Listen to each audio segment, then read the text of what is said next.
이번 설교 시리즈를 준비하면서 제가 참고한 책은 리처드 포스터라고 하는 아주 유명한 영성가이자 또 작가이시죠.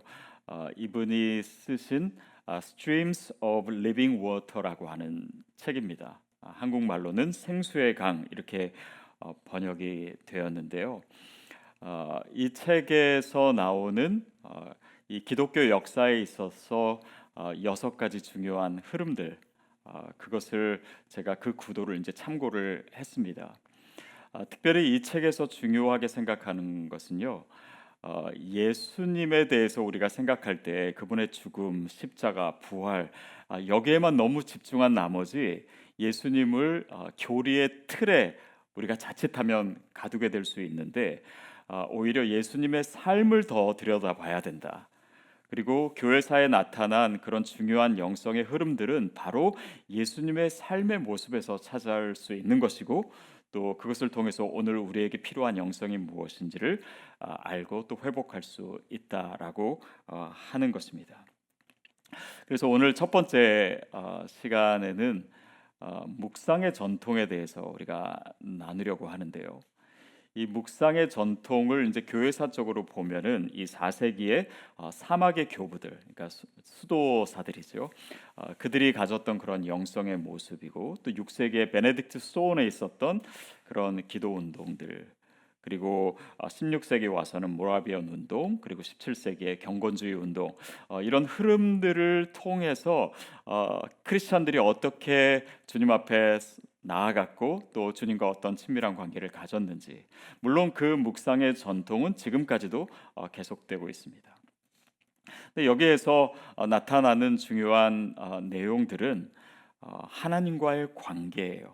하나님과 어떻게 친밀한 관계를 맺었는가, 그것을 위해서 어떻게 묵상했고 어떻게 기도했고, 또 그것을 위해서 육체적인 고행이나 또 어떤 그런 이 노동들을 했고, 그런 이 모습들이 그들로 하여금 하나님을 더 가까이 대하게 했을 뿐만 아니라 그 안에서 하나님의 음성을 어떻게 듣는가, 그 영성이 사실 묵상의 전통 안에는 굉장히 중요합니다.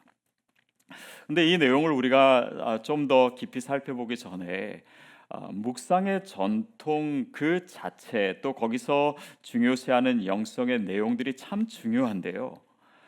자칫하면 우리가 그 영성을 너무 지나치게 강조한 나머지 신앙의 균형을 잃어버릴 수도 있다라고 하는 사실입니다. 그래서 하나님과의 관계, 하나님의 음성을 듣고 또 기적을 체험하고 하나님과 하나님의 그 더 깊은 임재 가운데 들어가는 그 영성에 있어서 우리가 자칫하면 놓칠 수 있는 것이 무엇인가를 생각해 보는 것이 먼저 필요할 수 있습니다. 먼저는요, 이 묵상의 영성 가운데는요, 지나친 금욕주의에 빠질 수 있는 여지들이 있습니다. 그러니까 이 교회사를 보다 보면은, 예를 들면 이집트의 이 시므온 스틸리테스라고 하는 한 사람의 이야기가 또 책에 나오기도 하는데요. 이 사람은 이제 주님과 가까이 하기 위해서 이제 고행을 하는 그런 이 영성을 추구했습니다. 뭐 그것 자체가 나쁜 것은 아닌데, 이 사람은 특히 어떻게 했냐면 30년 동안 18m가 되는 기둥 위에서 살았어요.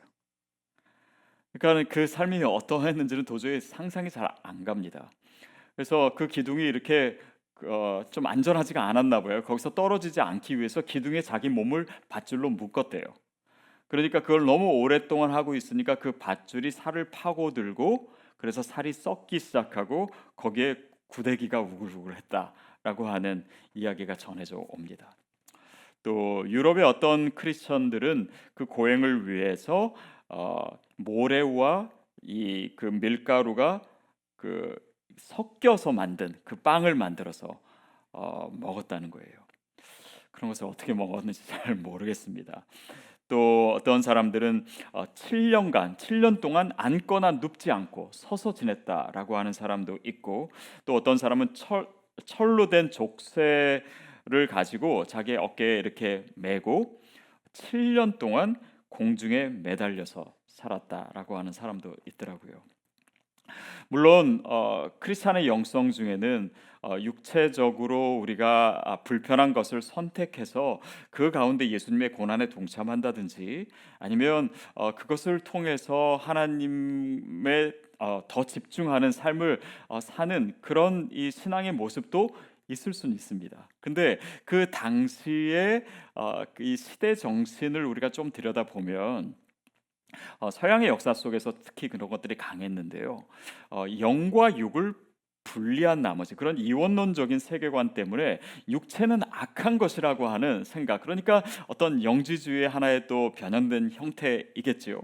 그런 것들 때문에 육체를 지나치게 학대하는 그런 경향들이 있었습니다. 그래서 현대를 사는 우리들에게는 그 모습을 그대로 따르는 그 자체가 중요하다기보다는 좀더 이렇게 전인적인 홀리스틱한 영성에 대한 이해가 필요하지 않을까 싶습니다. 그래서 요즘의 크리스찬 중에서도 무조건 어떤 뭐 더 가난하게 살거나 아니면 무조건 더 고생하거나 그런 것만이 참된 영성인 것처럼 생각한다면 우리가 자칫하면 균형을 이룰 수가 있습니다. 또 이 묵상의 전통에서 한 가지 경계되는 것 중에 하나가요, 반지성주의입니다. 그러니까 하나님을 묵상하고 하나님과의 관계를 중요시하고 그리고 신비한 경험을 추구하고 기적을 중요시하고 그런 것들이 물론 기독교 영성 안에 굉장히 중요한 흐름인 것은 맞습니다. 그러나 자칫하면 그런 신비한 것을 추구한 나머지 우리가 상식적으로 생각할 수 있는 것들, 또 사람들이 일반적으로 생각하는 그런 시대 정신을 기독교가 배제할 때 나타날 수 있는 그런 위험들이 있게 됩니다. 그러는 가운데 기독교가요, 이성적인 것을 무시하고 마치 이성적으로 합리적으로 생각하는 것은 오히려 믿음에 도움이 되지 않는다, 믿음과 반대된다라고 하는 경향에 빠질 수가 있고요. 그것이 더 깊어지게 되면 기독교 자체가, 기독교 신학 자체가 반사회적이 될 수가 있습니다. 그러니까 사람들이 이해할 수 있는 어떤 세상과 소통하는 언어가 아닌 기독교만의, 그래서 산속에 들어가서 그냥 말하자면 세속과는 정반대되는 영성을 추구하는 것이 될 수도 있어요. 그러다 보면 세상과의 소통뿐만 아니라요, 세상에 미치는 영향력이 작아지게 됩니다.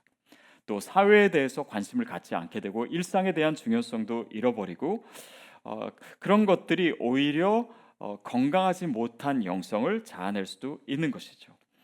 그래서 사회적인 관심도 크리스찬에게 있어서 굉장히 중요하지 않습니까? 근데 자칫하면은 기독교의 기도와 어떤 경건이 사회적 책임을 망각하게 하는 도구가 될 수도 있다라고 하는 사실도 크리스찬들이 늘 기억해야 합니다. 왜냐하면 그렇게 사회와 배제될수록 기독교 안에 더 이단도 많아지고 또 비상식적인 것이 많아질수록 교회가 세상 속에 미칠 수 있는 영향력도 줄어들기 때문입니다. 또 한 가지 우리가 생각할 수 있는 것은요, 이 묵상의 영성이 기도를 강조하고 또 하나님과의 관계를 중요시하는 것은 필요한데 자칫하면 개인 영성에 머무를 수가 있습니다. 크리스천의 신앙 또 우리의 영성은요, 물론 개인적인 것을 중요시합니다. 그러나 개인적인 영성은 항상 공동체적인 영성으로 확장돼야 되고 그 공동체는 교회 안뿐만 아니라 교회 바깥에도 확장돼야 됩니다.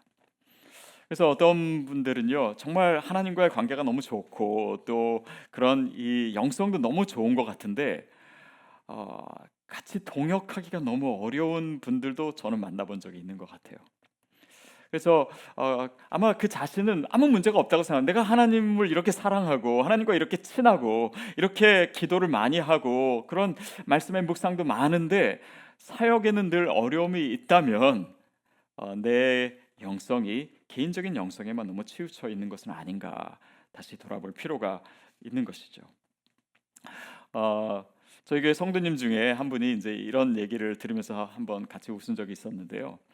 이분이 이제 예전 교회에 다닐 때 이제 성가대 연습을 하기 위해서 이제 성가대 그 이제에 갔는데 아침을 못 먹고 와가지고 너무 배가 고팠대요. 그래서 연습 중에 배에서 꼬르륵 하는 소리가 났는데 그 옆에 이제 친한 권사님이 이제 그걸 들은 거예요. 그리고 나서 이제 연습 마치고 이제 예배에 참여해서 예배 중간에 이제 성찬식 시간이 있었는데 이제 성찬 그 빵과 이제 잔이 이렇게 돌지 않습니까? 근데 그때 옆에 있는 권사님이 자기의 그 이 떡을 받아 들고 자기한테 "이건 네가 먹어." 하고 주더래요. 그러니까 모르겠어요. 이게 뭐 맞는 거라고 얘기하는 것도 아니고 여러분 그렇게 하시라는 것이 아닙니다. 근데 제가 말씀드리고 싶은 건 뭐냐면요. 그 모습 속에요. 우리가 한 가지 생각할 것이 있습니다. 성찬은요. 하나님과 우리와의 관계에 있어서 교제에 있어서 굉장히 중요한 의식입니다. 어찌 보면은 기독교의 영성의 핵심이 다 들어 있는 것이 성찬이라고 볼 수가 있어요. 하나님과의 교제이고 그리스도와의 연합입니다.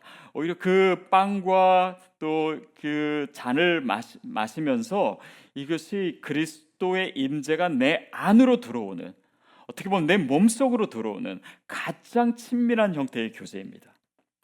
근데 이 성찬은요, 성도와의 코이노니아 교제로 확장되는 것입니다.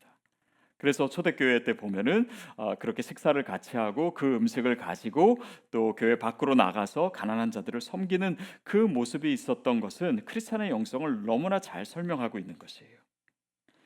그래서 묵상의 영성은 단지 하나님과 나와의 관계 안에만 머물지 않는다라고 하는 사실을 우리가 또한 기억할 필요가 있습니다. 자, 다시 우리가 묵상에 대한 주제로 돌아와서요. 우리가 묵상한다라고 했을 때 그것에 해당하는 라틴어는 이 메디타시오라고 하는 단어입니다. 네, 이 단어는 이 헬라어 멜레테에서 온 것인데요. 그것은 말씀을 내면화하다라고 하는 뜻입니다. 그런데 보통 또 헬라어와 또 히브리어가 의미상 연결되어 있는 것들이 많은데요. 이 그 멜레테라고 하는 단어의 어원을 보면 거기에는 히브리어 하가라고 하는 단어와 연결되어 있는데 그 의미는 작은 소리를 내어서 중얼거린다라고 하는 뜻이 있다고 합니다. 그래서 이 기독교 묵상의 전통 속에서의 그 묵상의 모습을 보면요, 이렇게 작은 소리로 계속해서 같은 말을 반복하거나 그렇게 기도하는 것들이 있어요. 뭐 주여 나를 구원하소서, 주여 나를 불쌍히 여기소서, 이런 것들은 이제 계속 반복해요.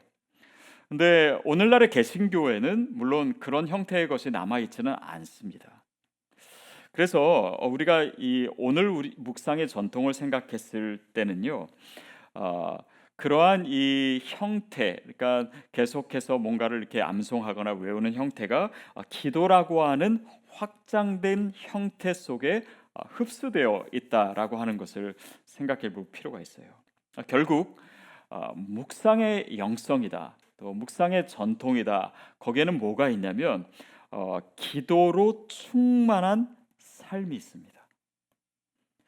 결국 이 묵상의 전통이 이제 기도에 대한 주제로 연결되게 되고, 결국 그 기도를 통해서 우리가 하나님과 얼마나 친밀한 관계를 맺는가, 또 주님과 어떻게 교제하는가, 하나님의 임재 가운데 우리가 어떻게 머무는가라고 하는 것이 오늘 우리에게 있어서 이 묵상의 영성을 생각할 때 중요한 주제가 됩니다. 바로 이 관점을 가지고 오늘 본문을 우리가 다시 한번 읽었으면 좋겠는데요. 우리 마태복음 14장 22절 23절 말씀 우리 한번 다시 읽겠습니다. 시작.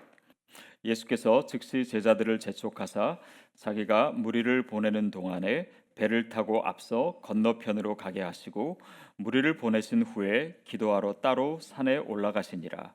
저물매 거기 혼자 계시더니. 예수님께서 사역하시고 그리고 뭐 여기 성경의 그 전후 문맥을 살펴보면 오병이어의 기적 그 사건 뒤에 제자들을 배를 태워서 먼저 보내시고 예수님 자신은 홀로 하나님과 교제하시기 위해서 기도하시기 위해서 시간을 가지셨다라고 하는 내용입니다. 이 본문에서 우리가 먼저 생각할 수 있는 것은 예수님께 있어서 정말 중요한 것이 무엇이었는가를 이 본문이 보여줘요. 하나님과 교제하는 것이었습니다. 어쩌면은 이 사역을 하고 사역도 했으니까 또 뭐 사역을 위해서 기도를 그런 개념이라기보다는 예수님께 있어서는 하나님과 교제하는 것이 가장 중요한 사역이었고 또 그것 자체가 목적이었고 어쩌면 그의 사역도 바로 그 본질을 위해서 했다고 우리가 볼 수도 있을 것입니다. 제가 예전에 무슨 어떤 책에서 읽은 내용인데요. 그 영국의 유명한 극작가 이 버나드 쇼가 아, 이제 공연을 앞두고 이제 리허설을 하는데 이제 원래 이제 리허설 때 굉장히 그 이 사람이 이제 관여도 많이 하고 또 모든 것을 다 총괄하고 그랬는데 한 2시간 정도 없어졌대요. 그래가지고 이제 사람들이 그 다시 이제 나타난 버나드 쇼한테 그 무슨 일 있었냐고 어디 갔다 오셨냐고 그러니까 버나드 쇼가 뭐라고 했냐면 잠깐 결혼 좀 하고 왔다고 그랬대요. 그래서 나중에 확인해 보니까 진짜 결혼을 그때 가서 한 거예요. 그러니까 이 일에 사무쳐 있는 이 사람에게는 결혼마저도 그렇게 중요하게 여겨지지 않았던 것 같습니다. 근데 여러분 결혼하신 여러분 어떠세요? 결혼이 그냥 이렇게 하는 것은 아니잖아요. 결혼이라고 하는 것이 우리 인생에 얼마나 중요한 것입니까? 여러분, 우리의 기도 생활, 하나님과의 교제는요, 우리의 인생에 있어서 그저 그냥 해야 하는 하나의 행동이 아닙니다. 그것은 하나님이 저와 여러분을 만드신 목적이에요. 정말 우리 인생의 우리의 존재의 목적이 바로 주님과 교제하는 것입니다. 그래서 기도를 그냥 신앙생활의 하나의 형태로 생각하는 한 우리는 이 기도의 중요성을 충분히 누릴 수가 없습니다. 또 이것이 얼마나 우리 인생에 있어서 중요한 것인지 그 첫 신앙에 대한 관점에서 우리가 멀어질 수가 있어요. 사랑하는 여러분, 저와 여러분에게 있어서 우리 인생에 있어서 기도가 가장 중요한 것이 되기를 바랍니다.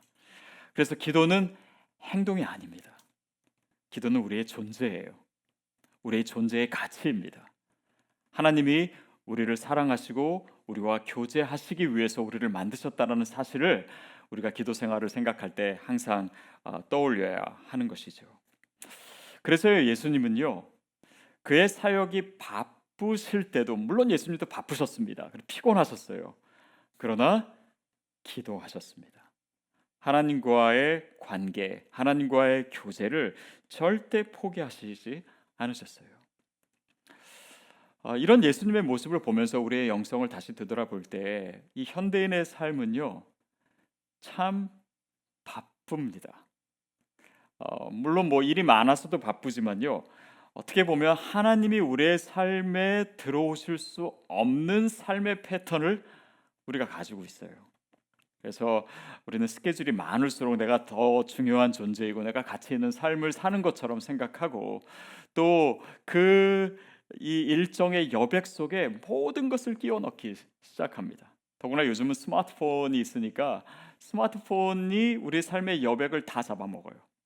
그걸 통해서 SNS를 한다든지 아니면 뭐 문자를 보낸다든지 또 뭐 온라인 쇼핑을 한다든지 뭐 이런 여러 가지 일들이 우리의 삶 가운데 가득 차 있기 때문에 결국 우리 삶에 점점 더 하나님과 교제할 수 있는 여백이 없어지는 거예요. 그래서 이 묵상의 영성 또 이 기도의 훈련이라고 하는 것은 단지 우리가 기도를 한다 아니면 무엇을 한다라고 하는 측면이기 전에 무엇을 내려놔야 하는가, 무엇을 안 해야 하는가라고 하는 질문으로부터 시작돼야 됩니다. 제가 최근에 어느 목사님을 만났는데 그 목사님이 이제 제가 쓴 책에 대한 이야기를 하면서 제가 이제 뭐 사랑의 신학에 대한 그런 책을 쓰지 않았습니까? 근데 저한테 다짜고짜 묻는 거예요. 목사님 사랑이 뭡니까? 근데 그 질문을 받는데 오히려 이제 이 부분에 대해서 너무 많은 고민을 해서 그런지 금방 답이 안 나오더라고요. 그래서 자꾸 눈물의 씨앗 이것만 생각이 나고 사랑에 대해서 뭐라고 내가 정의를 하고 있지? 다시 한번 떠올려 보는 시간이 됐어요. 물론 그분께는 제가 다른 대답을 했는데 또 한 가지 중요한 것을 제가 얘기하지 못한 좀 아쉬움이 있었습니다. 그게 뭐냐면 사랑은 시간을 내어주는 것입니다. 여러분 우리가 뭐 자녀를 아무리 사랑한다고 하면서 뭐 자녀에게 뭐 장난감도 사주고 뭐 돈도 줄 수 있지만 시간을 내어주지 않는다면 그거 정말 사랑하는 것일까요?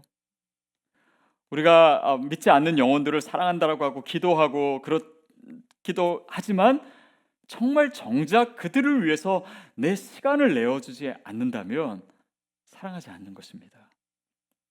우리가 하나님을 사랑한다라고 하고 이것이 우리의 예배라고도 하고 정말 주님을 사랑한다 고백도 하고 찬양도 하는데 정말 주님과 교제를 위한 시간의 우선순위를 두지 않는다면 그게 정말 주님을 사랑하는 것일까요? 그래서 이 묵상의 영성 또 기도의 훈련에 있어서 가장 중요한 일은 주님과의 교제를 위해서 시간과 공간을 마련하는 것입니다. 삶의 우선순위를 분명히 하는 거예요. 어떤 스케줄이 와도 어떤 바쁜 상황이 와도 흔들리지 않고 변화되지 않는 주님과의 교제의 시간이 있어야 됩니다. 물론 일상에서도 그렇지만요. 그래서 제가 늘 이제 성도님들께 강조하는 것들 중에 하나가 물론 뭐 조금씩 다를 수는 있겠지만 우리 삶의 우선순위를 다시 한번 말씀드리면 하나님과의 관계가 우리 삶의 가장 첫 번째 우선순위입니다. 그 다음에 뭐냐면 가정이에요. 그 다음에 우리의 일입니다. 그 다음에 교회에서 여러분이 봉사하고 이런 거 중요합니다. 근데 이 우선순위는 그 밑에 있어도 저는 괜찮은 것 같아요. 왜냐하면 이 모든 것이 다 중요한 것이고 또 다 영성의 측면에서 필요한 것이라고 생각이 돼요. 그런데 강조하고 싶은 것은 하나님과의 교제하는 시간, 이것을 우리의 우선순위에 뒤로 놓는다면 그것은 크리스찬의 삶에 있어서 가장 중요한 것을 놓치는 것입니다. 그래서 예수님은 바쁜 가운데서도 주님과 교제하셨습니다.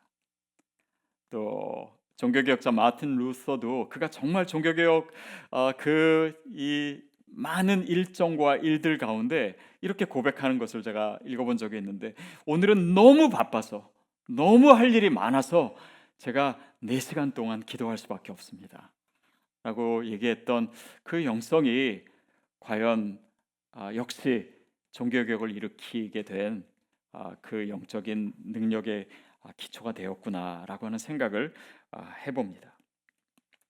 결국 우리가 주님을 위해서 하는 것, 이 모든 것의 한 가운데는요 기도가 있어야 됩니다. 결국 예수님께서 그것을 오늘 본문을 통해서 보여주시고 계세요. 여러분 물론 사역도 중요합니다. 그러나 한번 생각해 보시죠. 여러분 사역과 기도 중에 무엇이 더 중요합니까? 제 생각에는 다 중요해요. 과가 중요합니다. and가 중요해요. 근데 이 두 가지가 분리될 때 우리는 영성의 함정에 빠지고 건강한 영성과 또 사역 자체도 우리가 잃어버릴 수가 있습니다. 여러분 우리가 많이 쓰는 단어 중에 이판사판이라고 하는 단어 있죠. 이판사판이다. 나 이제 뭐 막장이다, 끝장이다, 뭐 될 대로 되라, 뭐 하여튼 이판사판이라고 하는 단어를 쓰는데요. 이 단어가 사실은 불교에서 온 용어라고 해요. 근데 이파는 뭐냐면 승려들 중에서도 이렇게 산속에 깊이 들어가서 운둔하면서 불도를 연구하고 이렇게 그런 말하자면 영성을 추구하는 그런 승려들을 이판이라고 하고 사판은 이렇게 사찰을 경영하거나 또 운영하기 위해서 필요한 일들을 하거나 아니면 뭐 사람들을 만나면서 시주를 받거나 뭐 이런 일들을 그냥 그런 이렇게 일반적인 구체적인 일상의 사역을 하는 사람들을 사판이라고 하더라고요. 근데 이런 단어가 있는 거 봐서는 이것이 구분되었다라고 하는 것입니다.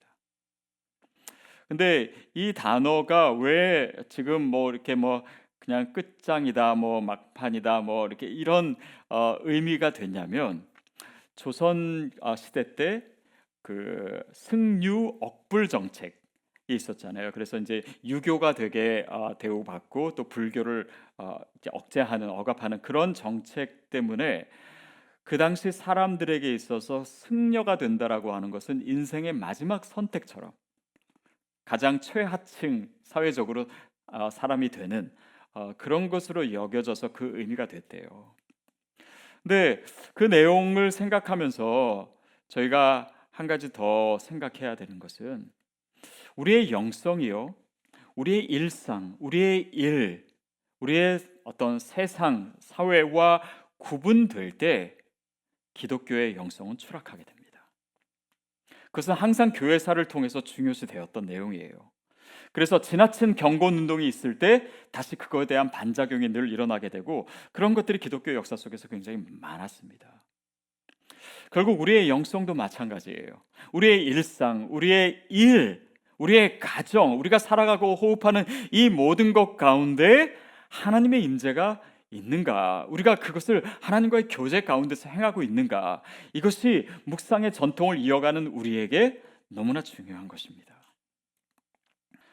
생수의 강 그 책에 보면은 이 프랭크 로바크라고 하는 미국 선교사에 대해서 이야기가 나옵니다. 근데 이 선교사님은 이제 19세기 말부터 20세기 초에 필리핀에서 사역했던 선교사님인데요. 이분이 이렇게 많이 알려진 이유는 그의 일기를 통해서 드러난 그가 하나님과 가졌던 아주 친밀한 관계와 그런 이 묵상의 영성 때문입니다. 그래서 이 묵상의 전통을 다루는 이 책에서 이분을 다룰 만큼 이분은 하나님과 아주 친밀한 교제 가운데서 살았던 사람이에요. 근데 동시에 이분의 사역을 보면요, 문명태치 선교회를 이제 시작해서 당시 6천만 명이 넘는 사람들에게 글을 가르치고 또 그것을 위한 굉장히 큰 운동들을 일으키고 그것을 통해서 사람들에게 복음을 전하는, 그러니까 단지 그냥 개인적인 영성이나 하나님과의 관계뿐만 아니라 일반 사람들이 필요를 채워주는 그런 사역을 통해서 그가 사역을 한 거예요. 그러니까 이 개인적인 영성과 함께 또 그가 사회 속에서 이루려고 했던 그런 이 많은 일들이 서로 조화가 되어 있습니다. 근데 그의 일기의 내용이 이제 책에서 소개되어 있는데요. 이런 표현이 있습니다. 아, 현재 일어나고 있는 기적들 중 가장 큰 것은 내가 조용히 있을 때나 묵상하거나 기도할 때보다 그분의 음성을 들으며 일할 때 가장 많은 기적을 경험한다는 것입니다. 이런 표현이 있어요. 그러니까 그의 영성에 있어서 하나님과 교제하고 하나님의 임재 가운데 들어가고 그분의 음성을 듣는 것이 그가 사역하고 일하는 것과 전혀 분리되지 않았을 때 그가 늘 기적을 체험했다라고 고백하고 있는 것이죠. 여러분, 이것이 어떻게 보면 너무나 당연한 것 같지만 묵상의 영성을 우리가 생각하면서 반드시 확인하고 기억해야 될 것이 바로 이것입니다. 묵상 운동의 핵심이라고 할 수 있는 6세기 베네딕트 수도원의 운동에 그 수도의 규칙이라고 여겨졌던 것이 뭐냐면 오라 앳 라보라라고 하는 표현이에요. 그것은 뭐냐면 일하며 기도하기입니다. 일하며 기도하기. 그러니까 뭐 하나님의 임재 연습, 뭐 로렌스 우리 형제의 이야기를 통해서도 알 수 있듯이 우리가 일하면서 하나님과 어떻게 교제하는가, 또 하나님과 교제하면서 어떻게 일하는가, 그것이 어떻게 분리되지 않는가, 이것이 오늘 우리의 영성에 있어서 너무나 중요하고 바로 이 영성에 기초했을 때만이 우리가 소명의 자리로 나아갈 수 있는 거예요. 그 표대를 향해서 달려갈 수 있는 그 힘은, 그 영성은 바로 우리의 일과 우리의 일상과 기도가 분리되지 않을 때, 이것이 바로 오늘 우리 현대인에게 있어 또 크리스찬에게 있어서 반드시 있어야 될 영성의 모습입니다. 저는 저와 여러분에게 바로 그런 영성이 있게 되기를 바랍니다. 찰리 채플린이 이런 얘기했습니다. 웃지 않은 날은 실패한 날이다. 여러분, 물론 그 얘기도 참 중요한 것 같아요. 그러나 저는 훨씬 더 중요한 선언을 여러분에게 드리고자 합니다. 기도하지 않은 날은 실패한 날이다. 여러분, 그렇다면 우리가 기도하지 않았다면 우리의 자녀가 어느 학교를 가고 어느 직장을 얻고 어떻게 자랐건 간에 실패한 자녀 교육입니다. 그 가운데 기도가 없었다면 우리가 어떤 사업을 하고 어떤 성공을 거뒀던 간에 실패한 사업입니다. 우리가 교회를 통해서 어떤 사역을 하고 어떤 봉사를 하고 어떤 하나님의 일들을 이뤘던 건 간에 그 안에 우리가 기도하지 않았다면 그것은 실패한 사역입니다. 우리가 어떤 인생을 살았고 어떤 성공을 거두었던 간에 우리가 하나님과의 교제 가운데 이것이 이루어진 것이 아니라면 그것은 실패한 인생입니다.